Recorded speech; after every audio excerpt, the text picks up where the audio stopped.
she's helping. That's the beginning of the video.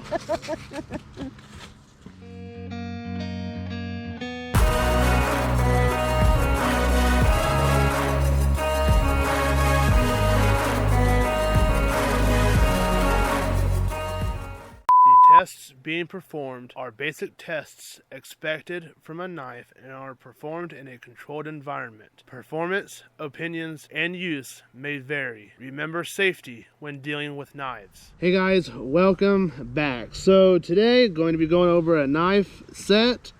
This is one of Orscheln's survival set knives, and this knife looks oddly familiar. So what it is this is the packaging it came in on. It's the paracord knife survival set.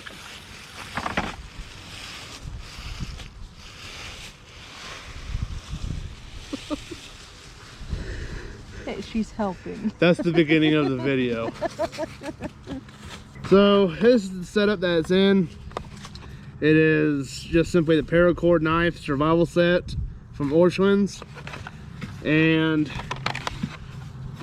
says it includes the flashlight, the fire starter, ferro rod and matchstick, sheath, whistle, and the knife. Now this knife, it looks extremely similar to the Ozark Trails drop point knife. Now I got rid of that knife just recently, so I don't have a direct comparison. I'm going to try to pull the video up and a picture of it and have it with this. That way you guys can see the comparison side by side. It is in fact paracord wrapped.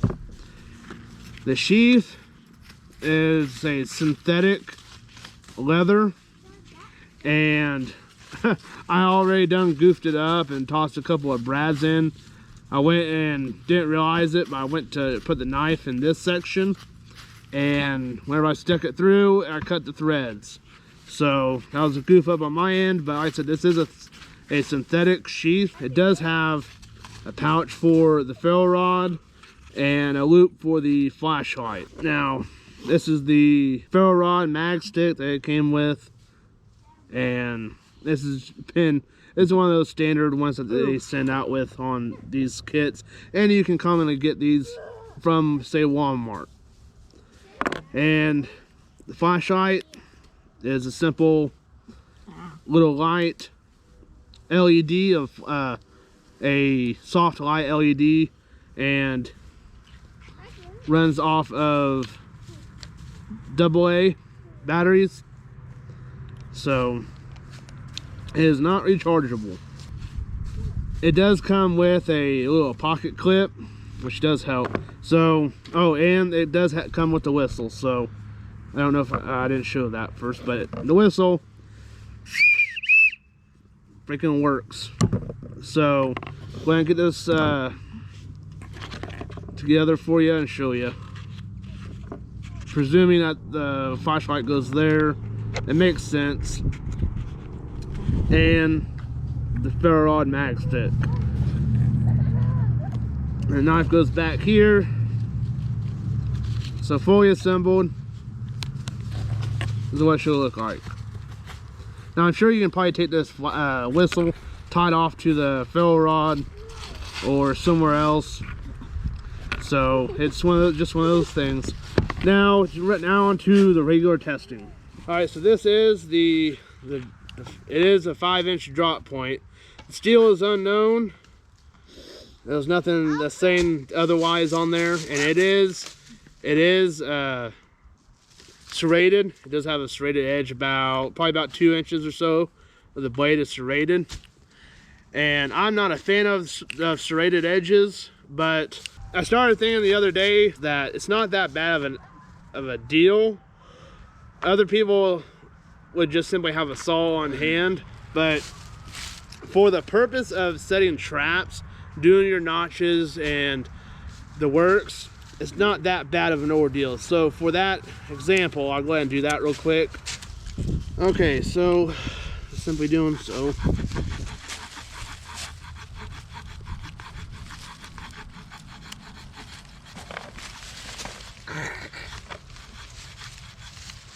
Becky. Alright, so now most people would just simply press the knife in, cut away, press it in, cut away. Well, this does give the availability to go ahead and cut into it as that. And you can see it already goes quite a bit of ways in. So go ahead and just simply notch it out.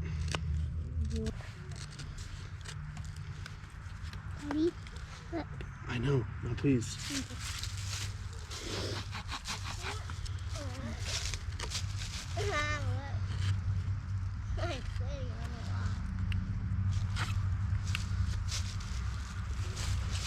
So that would be your notch, and you'd be able to do quite a bit of your other traps, your natural traps, and be able to do it very similarly.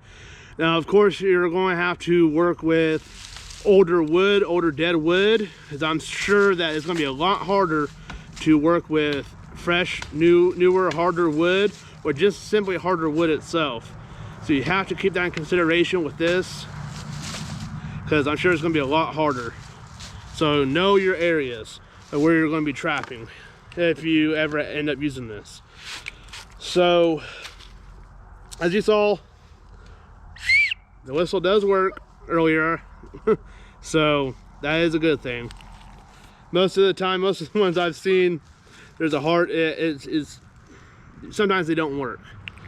So go ahead and do up a splitting wood with this. There is already natural splits in this, so normally you would just simply go ahead and utilize that, of course. And that's exactly what I'm going to be doing.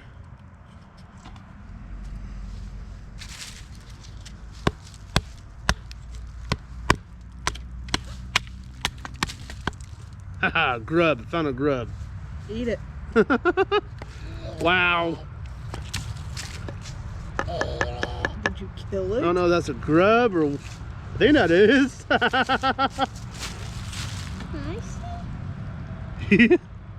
That was unexpected. Is it a grub? I think so. Some kind of grub. It looks like it's plastic. Grub, or it might be. I bet it's freaking. Look at that. I bet it's freaking termites in this wood. That's a big termite. So It looks this is older wood, so it is going to be splitting a lot better. So a lot easier. It's not like it's a hard wood like hedge or hickory or anything like that. So it splits it pretty good. Doesn't seem to be any damage to the blade. Sometimes I've had some that have warped on me. Not doing this, but doing other tasks. So it's just one of those things that happens. I don't even know if I want to do a feather stick with this wood. Probably not even good enough for it. What about this one?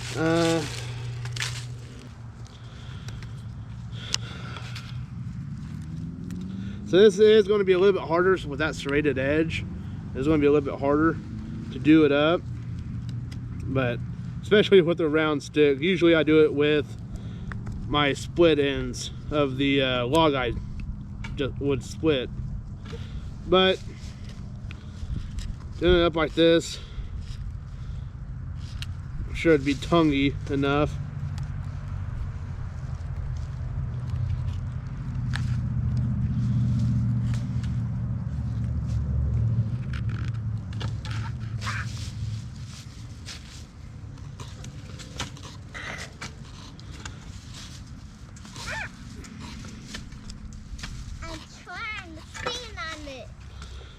So as long as you handle it pretty well, it will go ahead and feather it up. Like I said, the only thing I don't like is that you're out here at the tip doing it. That's the only thing I don't like.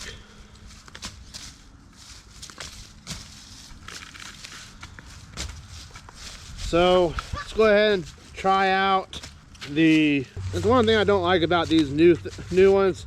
They got a coat of paint on them. I really don't like that. You gotta scrape that off and before you get down to the mag bar. I know it's to protect it, to keep it from oxidizing, but it's fine. I mean, because you'd still be able to shave it down and get down to it, to the magnesium. Alright, so got a little bit of that built up. Probably not going to be enough to spark out, but we'll see what will happen.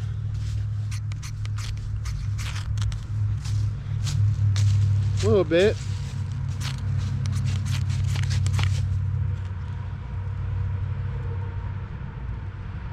So it does okay. I mean, once you get past the oxide paint that's on this, the powder coat or whatever this is, once you get past that, it's not bad.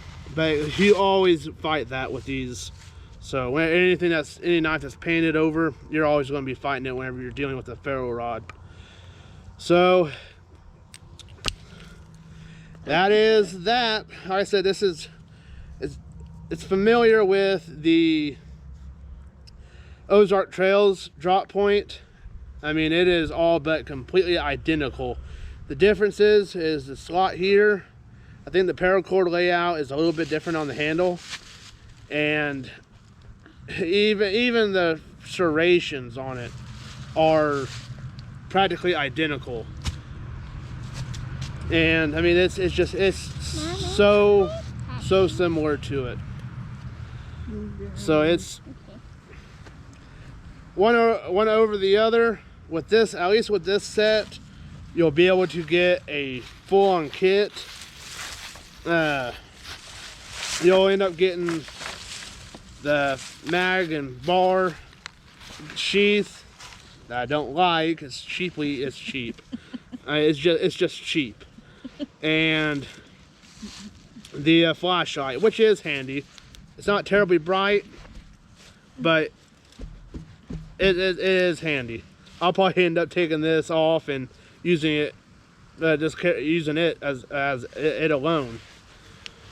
So that is that.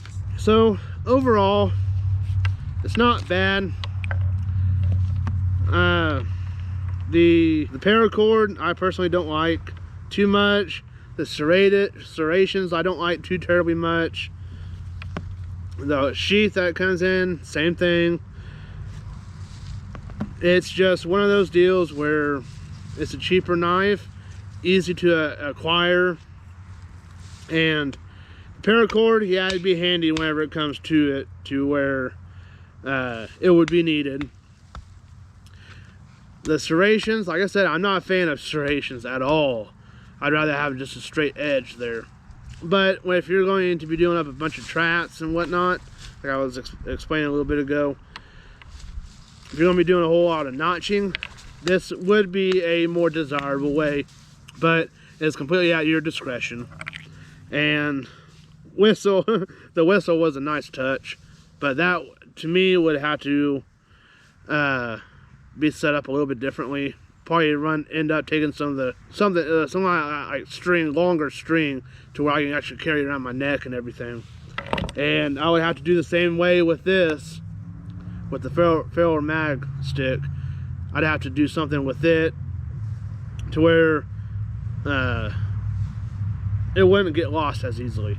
Maybe like a little piece of a paracord, and have it in here and have it wrapped around the loop.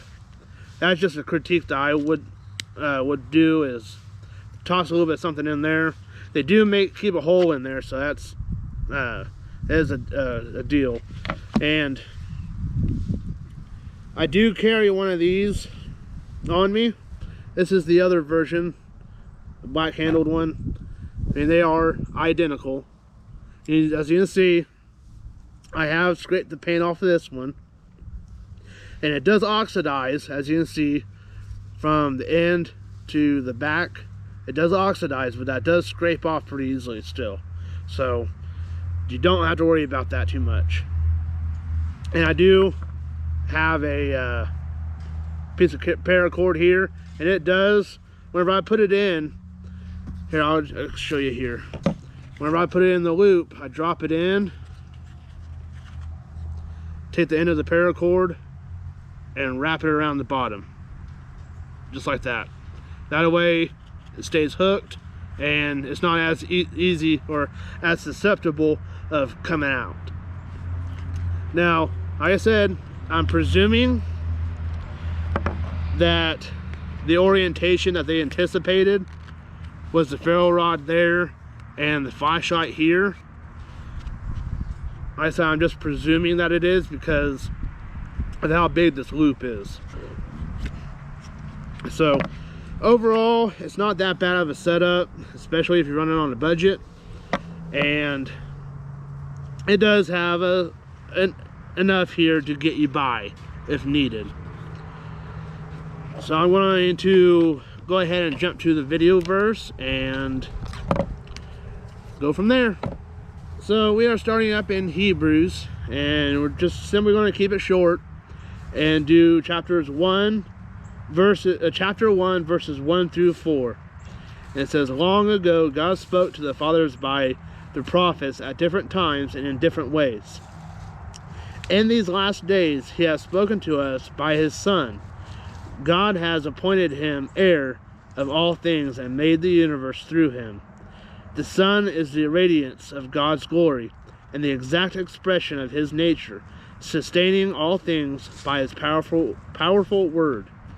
After making purification for sins, he sat down at the right hand of the Majesty on high.